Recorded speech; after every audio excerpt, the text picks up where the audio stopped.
The Word Podcast.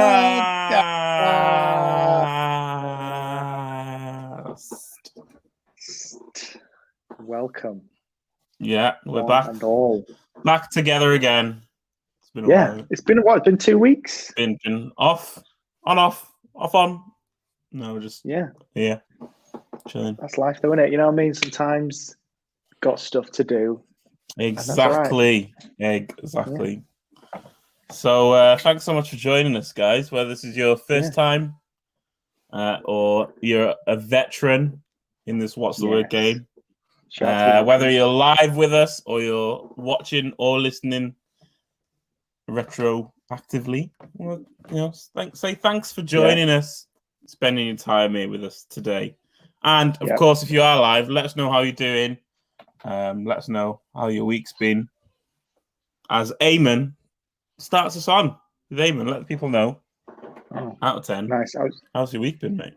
I was just quickly sharing the post on my Facebook feed, which you guys should do as well, you know.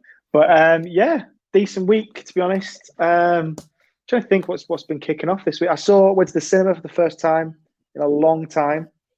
What did you see? Last time I was in the cinema was when we went to watch Tenet, which was like a year ago, just under a year ago. I don't know. not somewhere around there. Will be. Yeah, it's just good to go. Went to watch Suicide Squad. Very good movie, guys. I really enjoyed it. I thought it was great. If you're like, it is a bit like niche, you know what I mean? Like, it's not like a family sit down movie. It's kind of like it's just a bit gory, you know, unpredictable, just a bit wacky and stupid. But you know, loved it. Go on, say what the person you saw it with said. So I went with Anna, right, and she said she absolutely hated it, and if I wasn't there, she would have walked out. And you know, when you're paying £10 a ticket, this is Cineworld in Ashton, by the way, rip off. Don't ever go. But when you're paying £10 a ticket, do you know what I mean? Like, I can understand the pain. If you're not in, like, if it's like a couple of quid, then you can go fair play. I didn't like it, but it's only a couple of quid. It's a tenner. Do you know what I mean? But yeah, it's a good movie, man. I loved it. She hated it. So it's going to be one of those things where you either love it or you hate it. But for me, that was the highlight. That made it a good 10 out of 10 for me. Buzzing with it. What about you, mate? Nice. How was your week? What's been going on? I'd say my week's been like an 8. Okay. I can't remember much of it, so it wasn't terrible. It wasn't like this is the best week of my life, but it's a good week. Do you know what I mean? So putting it at an 8. I also went to the cinema last night. Me, Mercy, Conway, and Camila went to see Summer of Soul, which is a great film. Nice. And we went to a really nice cinema. Like, it was a great experience. It's an old theater, and they've got like legit like lounge area. That's what it should be. They serve cake, they serve champagne. That's so good. It's one of those, and they have like all their seats are basically luxury seats in another cinema. So like their basic seats are very nice, but then they have a luxury option which looks luxury, and then a sofa option as well. So we were on the sofa seats. They were very comfortable. Would recommend Rex Cinema. Not sponsored by them. Won't be sponsored by them. But it was just like, it was one of those things where, you know, obviously there's a lot of talk about, is cinema dead because of during the pandemic, and loads of people now like just watching the stuff at home.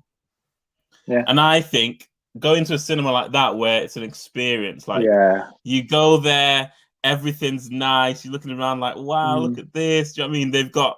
They've got normal sweets, fancy sweets, they've got cake, they got popcorn, they got drinks, they got tea. You can have a cup of tea if you want. And then the seats are just like really nice. It was a great experience. Only thing I'd improve on is the sound quality. Just like get some nicer speakers in there. But you know what I mean? It was good. And it was only £12.50 per person for the sofa seats. So we only paid £2.50 more than you. Do you know what I mean? See, that's solid though, because like to be fair, I was surprised about Cineworld, because in Cineworld usually they just sort of like the seats you see in like a bus. Do you know what I mean? They're just sort of weird, not that comfortable. It's on a bus. Yeah, like that kind of vibe. Do you know what I mean? Whereas this time they were leather, and like you could sort of lean back on the chair. Do you know what I mean? Like it's sort of, I don't know what you call that kind of chair. Do you know what I mean? Just like an office chair, you could sort of lean back on it. Like, reclining chair. It was one of those, and it was quite comfortable and things like that. But ultimately, that sofa stuff sounds sweet, like a cup of tea. Oh, mate. That sounds mint. I love that. Do you know what I mean? Like good. that's what it should be, an experience when you go in there. You're going to watch a movie, 100%. You're paying to watch it. You just want to have a good time, have a few Even snacks, the popcorn, I got a large popcorn, and fair enough, it's not as big as like some of the other popcorns, but it's the same. It's a little bit cheaper, I think, than like if you got a large popcorn at like View Cinema or something. No, popcorn is not free. You have to pay for your popcorn. But hey, I had the large popcorn. I didn't think that I needed more popcorn, and I was happy. I was happy paying for the price because of the overall experience. Do you know what I mean? I was like, I'm in. I'm all in anyway. It's like a special thing, isn't it? Do you know what I mean? Like you're not going to go there maybe not every single week, but like you want like just like a nice little thing here and there. So you want to make a big deal out of it. You know, you want to get the popcorn. You want to get all this. So I respect that. Yeah. Yeah, exactly, man. Exactly. So it's great. And Summer of Soul is a great film. I recommend it to everyone. I've never even heard of it. Might see it again. No, it's new. It's about. So have you heard of Woodstock Festival? Yeah. Anyone in the comments, if you heard of Woodstock Festival, comment. Woodstock. Basically, the same time as Woodstock was happening, there was a festival in the middle of New York in Harlem that had like all the legendary blues, soul, jazz infusion type artists of that time. So you had like Stevie Wonder, Nina Simone, like so many, like basically all the people who wrote all the songs that we all know and we don't necessarily know how we know. They all played at that festival, and it was recorded, but it was never released because no one wanted to put it out, basically. But it's like the context around it is insane. Like that's why I recommend it as well. From like if you like music, it's really good. But just like the contextual information of like what that time was like, it's just insane. The fact that that festival happened at that time around the stuff that was happening, and also they did it for free. Like that's class. That would be I don't know how to compare it today. It'd be like Coldplay, Beyonce, and like Drake, and it would literally be like everyone doing a massive gig in the middle of like Birmingham. Do you know what I mean? And it's free, and there's like 300,000 people. It's insane. Wow. So it's really good, very good experience. So that's wild. I mean, it sounds a lot different to what I was watching. So, it's a completely different film to Suicide Squad. Yeah, so. Different vibe to my kind of film. But, apples and oranges. That's right. So, Cookie of the Week this week, guys. Is boom. It's out there. Would you rather live life in slow motion or 4 times faster? See, I've got a sub question for you. And that is, does your brain work? So as you're obviously moving and life's in slow motion, is your brain in slow motion and 4 times speed, or is it your brain's in the exact same place? Do you know what I mean? Like your brain is processing the same way, thinking the same way. It's just that your actions are in fast or slow motion. I'd have to go with the former. Like your brain is right, would it? Because this changes my answer. Fair enough. That's an interesting. I'm trying to think if you live in 4 times faster. No, I think it would have to be the totality, right? Right. Because if you were living 4 times faster, you could never actually physically do anything because you'll be doing it before your brain's thought about it, but your brain's not thought about it, so it's not like a movement paradox. So to simplify it, let's say your brain. Well, I don't know. You've confused me, man. Maybe moving in slow motion and you're thinking in slow. I'm trying to think because if you're thinking in slow motion, are you always moving slower than you think. So if you're moving and let's just go with what Christine said. Christine says your brain is normal in both aspects, right? I think otherwise Nice. it'll get too philosophical and whatever. We'll be here all night trying to figure it out. So your brain is normal. It's just your body movements, I guess. Yeah, your operation. Yeah. I think I would do slow-mo, 100%. Right. I think sort of it means that I can sort of take everything in, but as well as that, it means that I can think about things as it's going along. I love this comment. Slow down and smell the roses, guys. Hey, do you know what I mean? Respect that. That's Appreciate the key to life. The flora and fauna. Yeah. But yeah, I think slow motion for me, I think is just you just enjoy things. You're sort of in things, and I get obviously faster. You can do more. You can get more done. You're way more productive. But I just think just enjoy it. Just enjoy life. And just slow down and smell the roses. I respect that. That's a great comment. That is. That's me. What about you? I think in my personality wise, I would say slow motion, just because I'm a relatively chill person across the board. Yeah. But I think I'd get so annoyed with myself. Yeah. Because as we're saying, I'd have a normal thought speed process. Yeah. But everything I'm doing is slow-mo. Yeah. So you have to purposely slow down in your mind to sort of allow your actions to catch up. No, it's not even that. It's like, for example, I would think about saying this sentence, right? But it would have taken me twice as long. Yeah. And so then by the time I'm thinking about my next sentence, I'm still barely getting through. I just feel like I'd get so annoyed just doing anything. But imagine driving. Yeah. Would you be able to drive? I don't know if you can drive either way, but I think I'd go with 4 times faster because I'd at least feel like I can, I'm not holding myself back. But if I move, if I wanted to get a drink, it would take me so long just to. So, for example, this bottle that I have, right? I don't know if you can see a bit.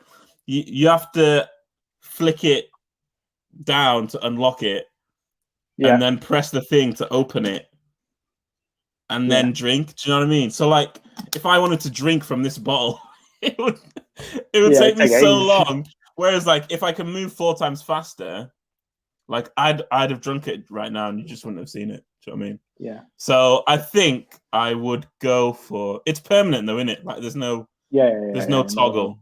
Yeah. That's tough. That I think just because I know that I'd get so annoyed with myself, I'd be like, why? I wish I could just do stuff faster. I'm gonna go with faster. Well, it's interesting because then the whole Shibemba family are going for faster while everybody else is going for slower. Yeah, funny that, isn't it? Yeah. So I don't know if there's something in there, but interesting. I mean, maybe it's not water. I just think that slow down, smell the roses. That's class. That's going to be my new Instagram bio. That slow down, smell. Hey, let's get it on a t-shirt. Do you know what I mean? Let's get it on a t-shirt. I don't know if we have to pay Marilyn. Do you want to cut Marilyn? Maybe I don't know if that's a copyrighted phrase or whatever, but hey, it's possible. Yeah. But here's the thing: I could make those t-shirts for you really quickly. Do you know what I mean?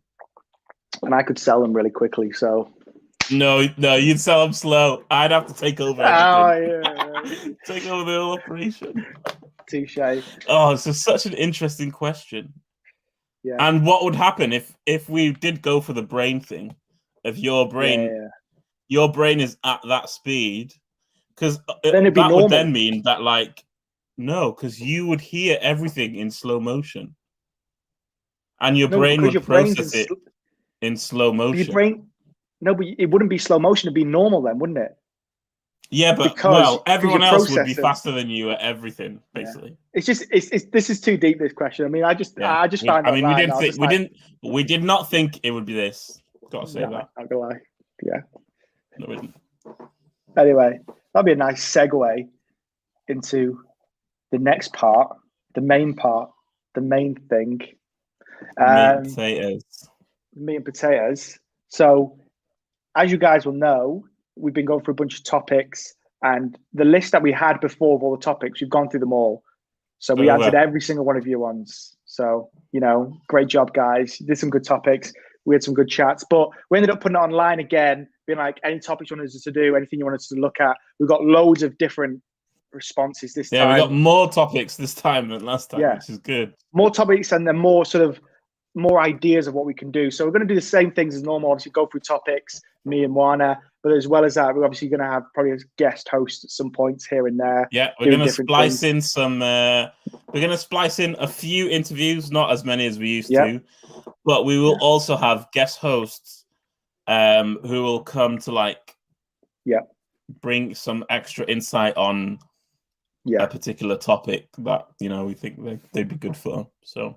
Yeah, exactly. We're looking down the list, and we're just like, this geezer would be really great for this topic. We should get them on to do it, So keep your eyes open. Follow obviously our socials and things like that to keep your eyes open. On Fridays, we put like a bit of social media up just to say what we're going to be doing on the Sundays. So just keep an eye on that. What we're going to be doing, and obviously if there is anything that you want us to look at or do, or interview, or whoever it is, whatever it is. Put us in the comments, let us know, and we'll consider it. Obviously, all suggestions will be screened and thought about. But ultimately, I think we're probably happy doing anything, to be honest. But so nice.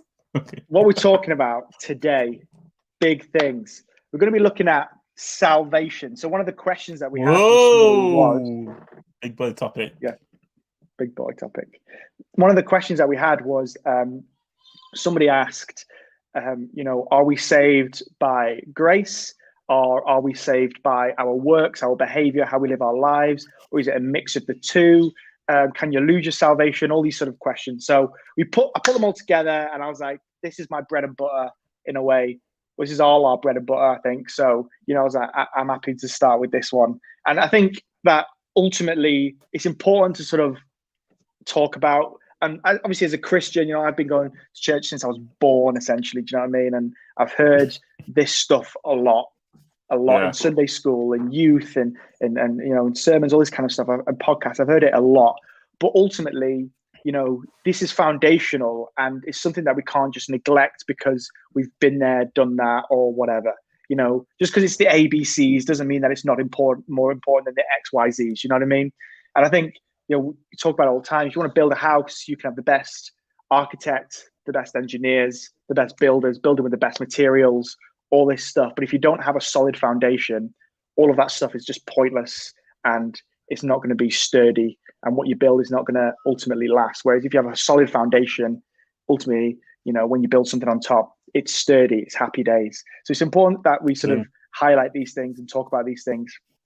And as well as that, there's loads of different ideas. And it's I basically did some Googling, as I usually do, some research. And some of the stuff I found out was like, this is mad. I didn't realize I had no idea that this was in such debate, do you know what I mean, of sort of works and grace and all this kind of stuff. Because different sort of groups and different religions and things like that will sort of say, well, it's all about what you do, how you live your life, and racking up as many good deeds as possible. And fingers crossed, you'll be saved in the end or whatever. Some say it's a mix of both, all this kind of stuff. And so it's wild. So it's important that we just sort of get grounded, rooted, and solid in this, so that, ultimately when life throws stuff at us, we're not sort of shaking and crying and wondering if we're going to be saved in the end or not. But ultimately, the reality of it is this, salvation and all that kind of stuff, is that ultimately we've all sinned. Easy stuff is, we've all sinned and we've all fallen short of the glory of God. Romans 3:23, we know this, and we've all sinned. Even you watching right now. Even me. Even Ezekiel, Dr. Ezekiel, do you know what I mean? Even he sinned. I know it's hard to believe, but he has. And we all have. We've all sinned. We've all fallen short of the glory of God. That's Romans 3:23. And ultimately, the wages of sin is death. Punishment. That's Romans 6:23. The wages of sin is death. That ultimately, when you do something wrong, there is consequences to those actions. We see this in society all the time. So, we looked at it. We touched on these things a little bit in the when we did a podcast on the Old and New Covenant. So I'm not going to go into loads of details, but ultimately that Jesus came down and that he took upon himself our sin and all our rubbishness and all our shame, all that kind of stuff. It says that it says it in the whole of scriptures, really. But like one of my favorite verses. Says it in the Bible, the whole Bible. But 2 Corinthians chapter 5, around verse 20 says, "He who had no sin became sin for us, so we might become the righteousness of God." That Jesus lived a perfect, sinless life, and that he died on the cross and bore our sin. So that we might become the righteousness of God. Happy days. And ultimately, salvation is this free gift that is given to you. Because he died and because he rose again, conquered death, he is resurrection, he is life. But ultimately, he says, anyone who comes to me, that I'll give them life and life eternal. And it's this free gift that's given to you. Some scriptures to sort of look at when you think about this is like Romans 3:24, Ephesians 2:8-9, which we're going to read a bit later, John 3:16, classic. God so loved the world that he gave his one and only son, so whoever believes in him should not perish but have everlasting life or eternal life. But ultimately, is that even though this is this free gift that's given to you, we must accept it. We must take it. We must possess it. I don't really know any other language to use of that, but we must accept this gift, because that's what Romans 10 verse 9 says. If you believe in your heart that God raised Jesus from the dead and confess Jesus Lord, you will be saved. That is the sort of possessing this what Jesus did, And ultimately, like, this is the issue. This is the problem. And so, before we even dive into anything, we can see the issue with the argument, oh, I'm a good person, or my deeds or my actions, if I die today, I do charity work, I'm kind to people, I do X, Y, Z. So ultimately, I think I'm a good person in the eyes of society, in the eyes of my friends, my family. So if I died, I'll go to heaven. I'll be saved in the end because I'm a good person. But what we see, as I've just highlighted, is that we've all sinned, that the wage of sin is death, and Jesus paid the punishment, that he bore our sin on the cross, and we must accept this free gift of salvation that he lays out to us. And ultimately, this argument, I read this verse. I didn't even realize this verse existed, if I'm honest with you, until I did this. But in James 2 verse 10, it says, "For whoever keeps the whole law yet stumbles at just one point is guilty of breaking it all."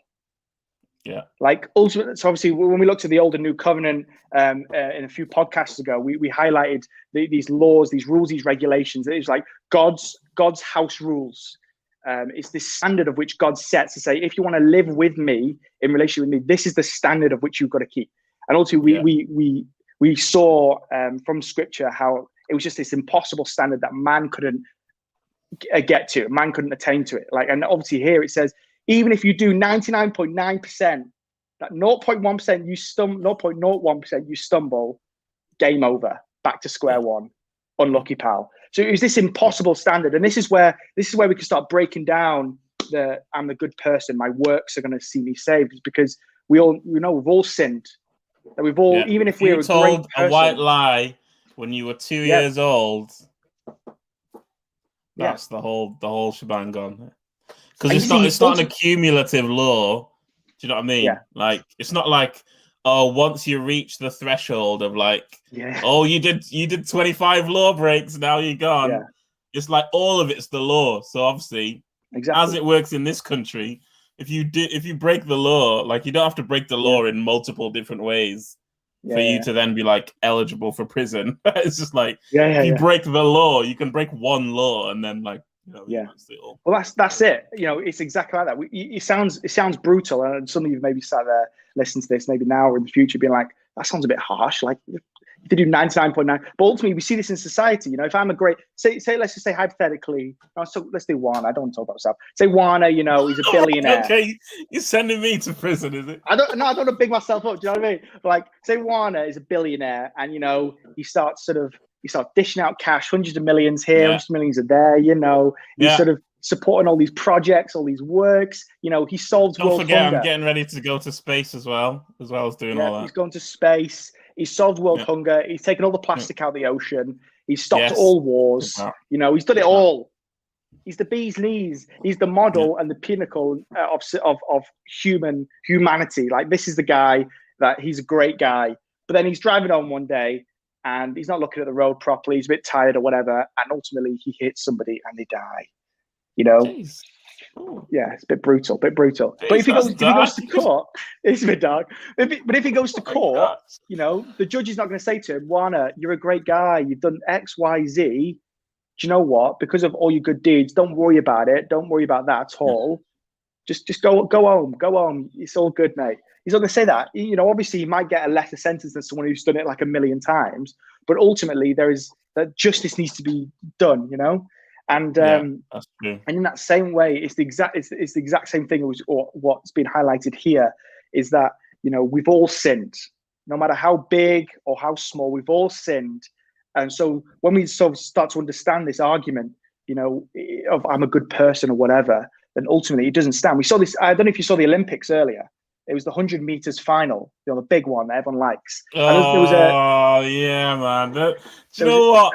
It's funny because I was literally watching it and I just felt like it was going to happen. Yeah. I didn't know it would be that guy, but I just was like, oh, someone's gonna mess up here. Anyway, go on, carry on. Well, the thing is, so I don't know if you didn't watch it or not. Basically, it was like probably one of the most open finals. I mean, before that, you were just like Usain Bolt's probably just going to win because he's the fastest guy ever. But like in this one, it was quite open. You know, like the guys who got gold, silver, and bronze all did personal bests. Like it was completely open. And there was a British guy. There was a guy representing Team GB in there, and you know. It's been 5 years since the last Olympics. This guy has trained and trained and trained. This guy has been disciplined. This guy has eaten right. He's trained right. He's lived his life right. He's done all these things. He's gone through all these different qualifiers. You know, even in the Olympics, before the Olympics, you go through all these different qualifiers and things. And then you get to the Olympics, you've got to go through the heats, the quarters, the semis, whatever. He's gone this whole long journey of 5 years of just discipline, hard work, just graft to get to this one point. But ultimately, he does one false start.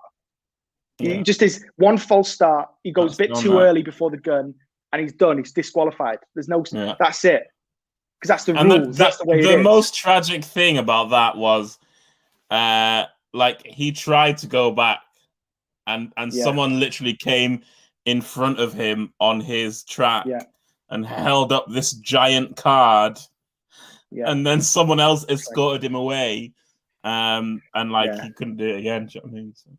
And that's the thing, like ultimately the judges of that race, whoever's sort of overseeing that race, then I'm going to be like, do you know what, mate? You've worked so hard. It's been 5 years. This is the final. Do you know what? I'll give you a second chance. That was it. That was the rules. And he was disqualified. It's heartbreaking. Do you know what I mean? It's like, I watched an interview after with him and he was just, you could tell he was heartbroken. Although 5 years of graft just gone in an instant. I think like this is what's been highlighted here as we see this is the fact that, you know, you can be a really great person, but ultimately it's not enough.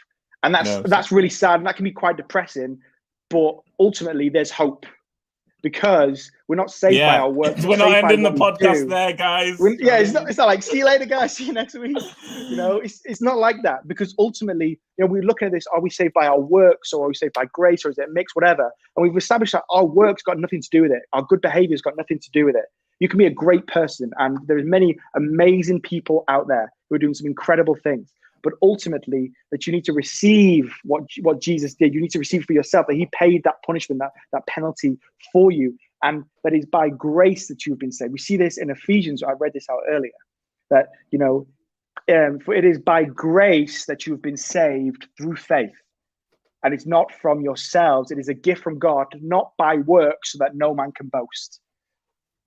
Grace basically just means, if you don't know, it's like just like favor, but you can't earn it, you can't deserve it. This unmerited favor, you know, towards you. That is by grace that there's nothing you've done to earn it, there's nothing you've done to deserve it, but it's given to you anyway. It's by grace that you've been saved through faith. And it says it twice. It's not from yourselves and not by works. Paul is trying to like hammer something here to people and be like, guys, it's got nothing to do with how great you are or how good you are or how well behaved you are or anything like this. That it is literally just by the grace of God that you have been saved.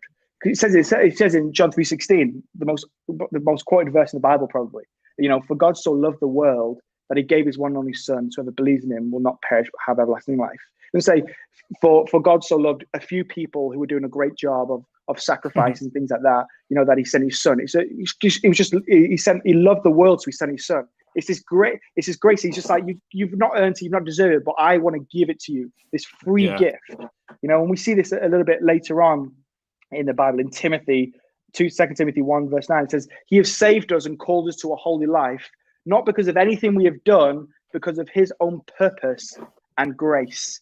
You see that I like the language that is being used here by Paul. It says, he has saved us and called us to a holy life. He's not calling us to a holy life, and then if we complete that, he's going to save us. Is that he saved us, and the outworking of that is a holy life. And again, it's that language again, nothing, not because of anything we have done.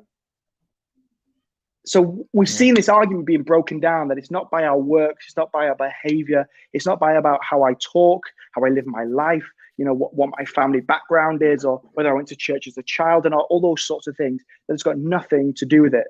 You know, it's that we've all sinned, we've all fallen short of the glory of God. You, me, there's this impossible standard which we can't attain to, of which we can't reach, but ultimately Jesus came down. This is the good news. This is the gospel.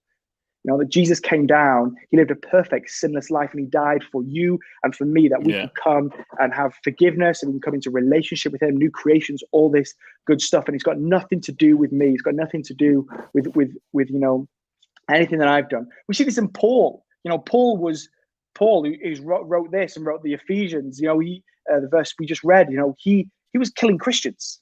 That was, you know, if he was still in the government employment form, by the way. Exactly. That was his, you know, HMRC. That was what he did. You know what I mean? He's doing his tax returns or whatever. It says his occupation, killing Christians. That was it. That was his job. And ultimately, the Lord saved him. Like, if there's one person you'd think that shouldn't be saved because of their, you know, it'd be this guy. But because it's not got nothing to do with what we do. It's got nothing to do with what we say. It's not got nothing to do with how we live our lives. But ultimately, it's got everything to do with grace and that God, that we can't earn it, we can't deserve it, we can't do anything, but it's been given to us, this free gift.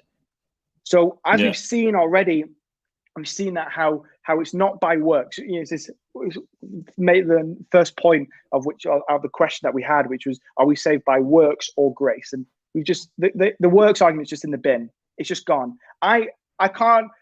For me, I'm looking at I read the New Testament in the Bible in general. I don't understand how you can sort of get to a point where you think it's about works, because I'm not even joking when I say this. I had so many scriptures to choose from where it was talking about being saved by grace, by being saved, that God so loved the world, all these kind of things. I had so many scriptures to choose from. I just plucked these two ones out. But there's so many out there, because that's all that's the narrative. There's no way you can be pedantic about it. Do you know what I mean? Like, there's just no way at all. Like, this is it.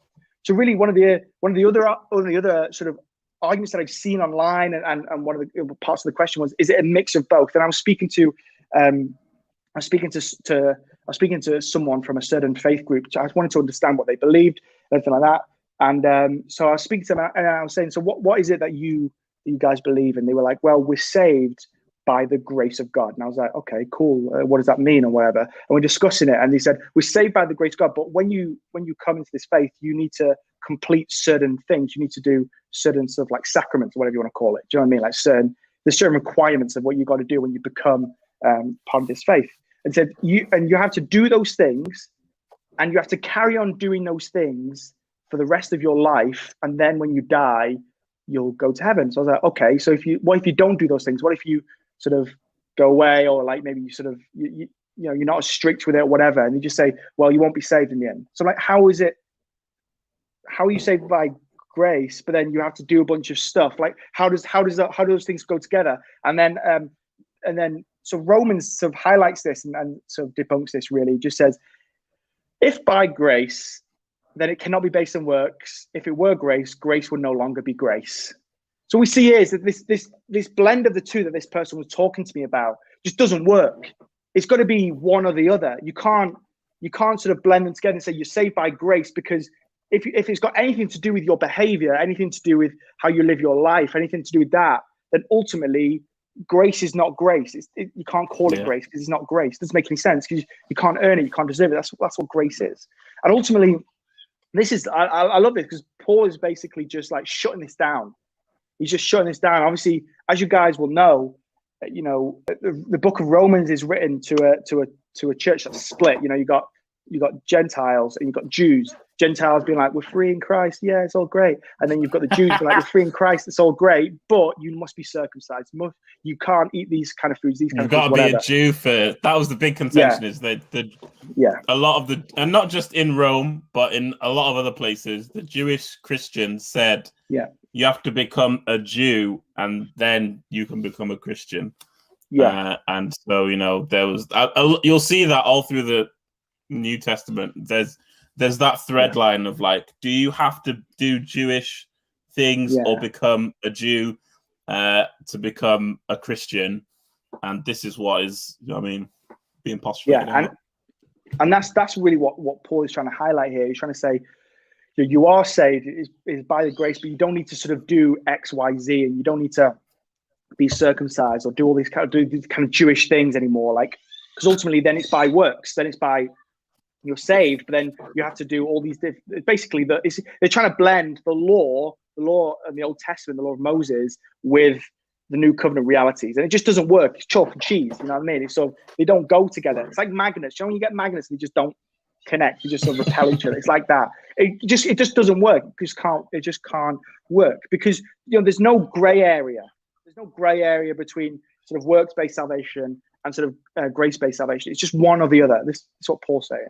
And, ultimately, any dependence on our works, any dependence on what I do, on what I say and how I live my life in order to be saved, you're basically just rejecting grace at that point. You're basically just sort of throwing it in the bin because it can't be grace. Because grace, as I said, is you can't, this favor that you can't earn, you can't deserve, like you can't work it out. It's just, it doesn't make any sense. You know what I mean? Like, it doesn't make any sense, like, to just sort of give someone favor when they haven't earned it or deserve it or whatever. But like, this is just the way it is. And it's not about what I do. It's not about what I say, because if it is this blend of the two, then it wouldn't be grace. It would just be works with a bit of grace grace language sort of put in there. But it's not.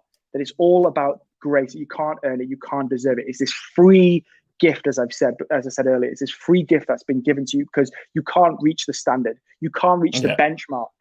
You may be a great person. You might be listening to this. You might be the best person on the planet. You may be really nice and kind and caring, but I'm sorry to tell you that it's not enough. Ultimately, there's nothing. Also part of the issue is it's not our criteria. Do you know what I mean? Like, if we're judging ourselves off our criteria, like, all of us think that we're pretty good. Do you know what I mean? Yeah. I think if you ask most people, they would think I'm a good person. Some people would say I'm a pretty bad person, but most people would think I'm a good person by our own criteria. But the criteria that is used is not our criteria. It's God's criteria. And so, that's a whole different level of like life and like expect. Do you know what I mean? It's just exactly. So I think because there's that script. I don't know if you got it. There's that scripture that says, even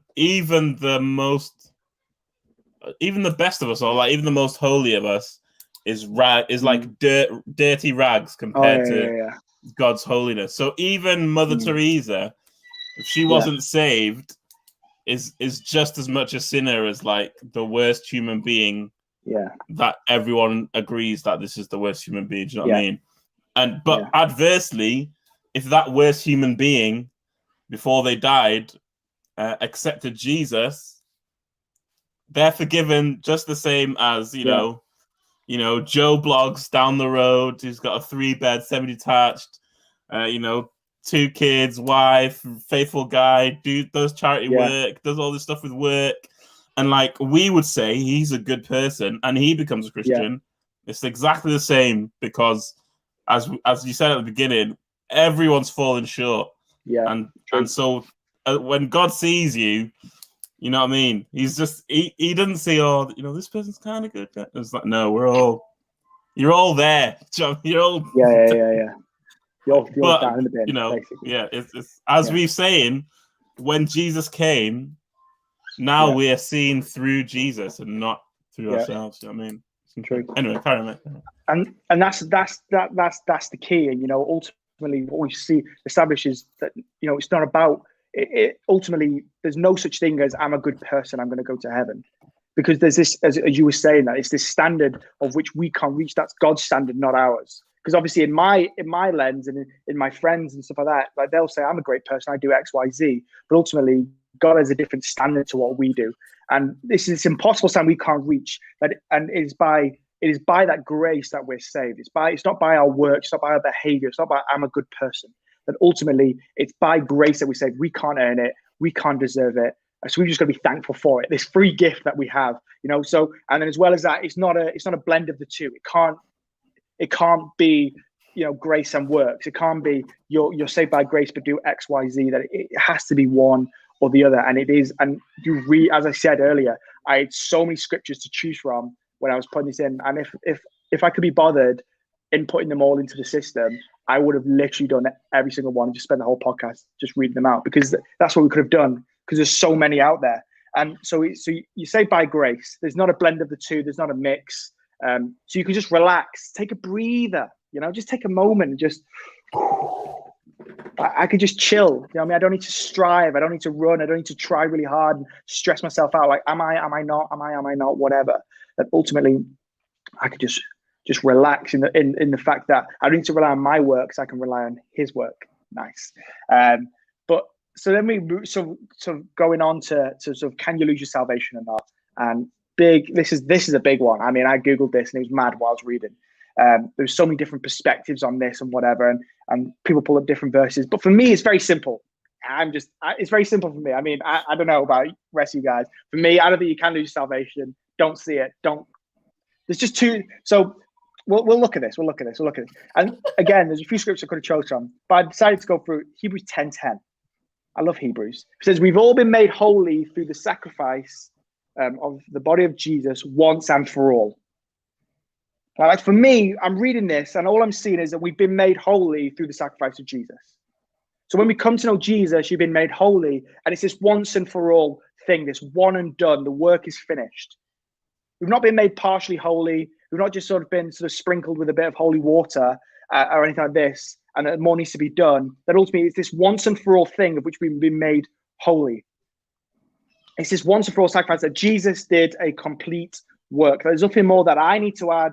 There's nothing more that he needs to add. Even in 100 billion years from now, there's nothing more that Jesus needs to do in order to that's why we say all the time, like, it doesn't matter if you're the worst person, you've killed loads of people, you've done loads of bad stuff. I can't think of any more bad stuff than killing people. You've done loads of bad stuff. You can do all these bad things, but ultimately that grace is sufficient for you, that ultimately you can still be saved, not because it's not based on what you do. It's this once and for all thing where this redemptive work of Christ, which works. That's it. There's no if, buts, and maybes. There's no, we're gonna have to review your case because you're a pretty bad dude. You know what I mean? So we'll see if Jesus' sacrifice will work for you. That it's just one and it's done. And ultimately we see this played out in Ephesians, and this was just mega. It says, in him you also, when you heard the word of the truth, the gospel of your salvation, and believed in him, you were sealed with the promised Holy Spirit, who is the guarantee of our inheritance until we acquire possession of it to the praise of his glory. Now, ultimately you've been sealed by the Spirit, this once and for all sacrifice, this thing that was done, this complete work, which you're forgiven, your soul is, that your conscience is cleansed of your sin, you've got this new heart, this new mind, this new creation, you're born again, all this stuff, that ultimately is this one and done thing, and that you were sealed, like a seal. I mean, I don't really know how to sort of describe a seal, but like you're sealed, you're locked in for life. Like, that's just the way it is. And I wrote this down because when I read this verse, I wrote down a bunch of things in terms of sort of losing your salvation. Because if you're sort of saying you can lose your salvation, then what you're saying is that you can erase the mark, the seal, that you can withdraw the Spirit, that you can cancel the deposit, that you break his promise, that he can revoke the guarantee. He'll keep his inheritance. He'll forego the praise and lessen his glory. All these things, like when you think about it, when you start to read these scriptures, you start to see, how ultimately, he's come and he's made his home inside of you. He says, I'm never going to leave you nor forsake you. You're new creations. You've been washed clean. You've been made whole. All these sorts of things. Yeah. And what you're trying to say is, if you say you can lose your salvation, you're saying that Jesus goes, you're a pretty bad dude now. You're messing up a little bit. So do you know what? I'm just gonna just pull out of this. I'm just gonna move away from this. This is bad for my brand. So this is not right. I'm not sure about this. So I'm just gonna pop out. That you're trying to say that if he's made his home inside of you, he's gonna sell up. He's gonna be like, I'm done. You're doing something. I don't want to be here. I'm just gonna go away. I'm never gonna leave you nor forsake you. That's a promise. So he's trying to say that he's going to break his promise. So, you're a new creation. So that he's going to take that new creation away, or sin can override the new creation. There's too much in this to sort of highlight whether you can or can't lose your salvation. I believe that Jesus doesn't mess around. When you come and you receive it, when you believe in your heart that God raised Jesus from the dead, you confess him as Lord, you repent, all that good stuff. But ultimately, something takes place which is irreversible. Something takes place in which, that can't be taken away, that can't be sort of lessened, that can't be sort of altered or changed or tainted or whatever. That ultimately is a one and done thing. This once and for all thing does a complete work. When Jesus said it is finished, that was no joke. Do you know what I mean? He was just like, it's done. It's done. I don't need to add anything. You don't need to add anything.